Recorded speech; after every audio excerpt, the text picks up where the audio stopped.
Мұрат Әуезов заманымыздың заңғар жазушысы Мұхтар Әуезовтің ұлы. Әке жолын қуған Мұрат та қазақтың әдебиет пен мәдениет өлкесіне өзіндік сара жолын сала білді. Ұлтымыздың руханиятына сүбелі үлес қосқан ғалым көптеген ғылыми еңбектердің авторы. Бүгінгі кездесу кеші де қаламгердің шығармашылығымен әкесі Мұхтар Әуезовтің 120 жылдығына арналды. Кереку топырағына асыға жеткен Мұрат Мұхтарұлы журналистер қауымына ағынан жарылып ыстық лебізін білдірді. Мен үшін мысалы рух, білім деген өте қымбат биік ұғымдар.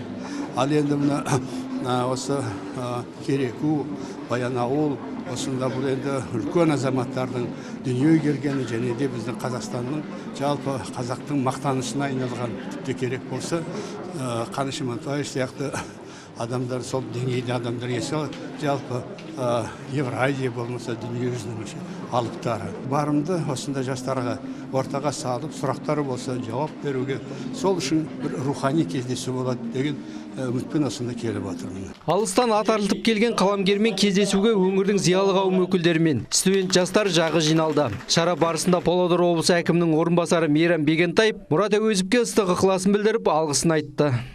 Қазаққа ауызбір әулетінің бергені көп. Мұхтар аға біздің ертіс баян өнерге елімізге келгеніңізге шынында бір рахмет. Ұлы Мұхтар Әуезовтің басталған бұл сара жолды ұрпақтары абыроймен жалғастырып келеді деп.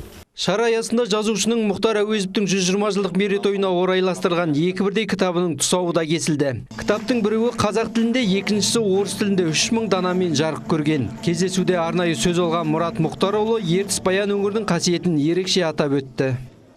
Ал енді осы жердің Баянауылы, бұнда қандай ұлы азаматтар келді, қасиетті жермен басымды иіп осы жерге келіп отырмыз. Сонымен қатар жиында Мұрат Әуезовке Павлодар мемлекеттік университетінің құрметті профессоры атағы берілді. Кездесу аясында ғалым жиналған қауыммен емен жарқын сұхбат құрып, түрлі тақырыпта әңгіме өрбітті. Өзгеріс қонар Қанат Ахметжанов, Ертіс Информ.